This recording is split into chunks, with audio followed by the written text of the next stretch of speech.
এনেকুৱা এখন মাছৰ জোল যদি আপোনালোকৰ বনাই খাবলৈ মন গৈছে তেনেহ'লে এই ভিডিঅ'টো শেষলৈকে চাব। বহুত দীঘল নহয়, 1 মিনিট 14 ছেকেণ্ডৰ এই ভিডিঅ'টো। এতিয়া মই মাছকেইটা লৈ লৈছোঁ, ধুনীয়াকৈ বাছি ল'লোঁ। মাছকেইটা বাছি লৈ ইয়াতে নিমখ আৰু হালধি মই সানি লৈছোঁ ভালকৈ এনেদৰে হাতেৰে। এই মাছৰ জোলখন ৰান্ধিবলৈ মই এইখিনি যোগাৰ কৰি লৈছোঁ। বিলাহী 2টা ডাঙৰ চাইজৰ লৈছোঁ, আলু এটা লৈছোঁ, আদা নহৰু পিঁয়াজ জলকীয়া সকলোখিনি লৈ লৈছোঁ।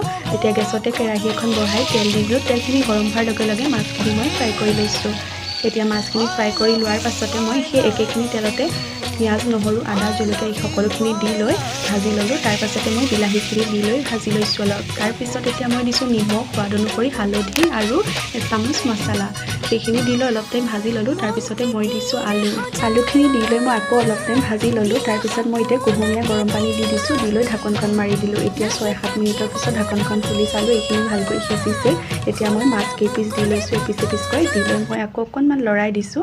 লৰাই উতল আহিবলৈ দিম 5 মিনিটমান। আমাৰ মাছৰ জোলখনো ৰেডি হ'ব হৈছে আৰু এতিয়া ফাইনেলি গেছটো অফ কৰি দিলোঁ আৰু মাছৰ জোলখনো আমাৰ ৰেডি হৈ গ'ল। ভিডিঅ'টো চাই বাৰু আপোনালোকে কেনেকুৱা পালে জনাবলৈ নাপাহৰিব আৰু আজিলৈ আহোঁ, বাই।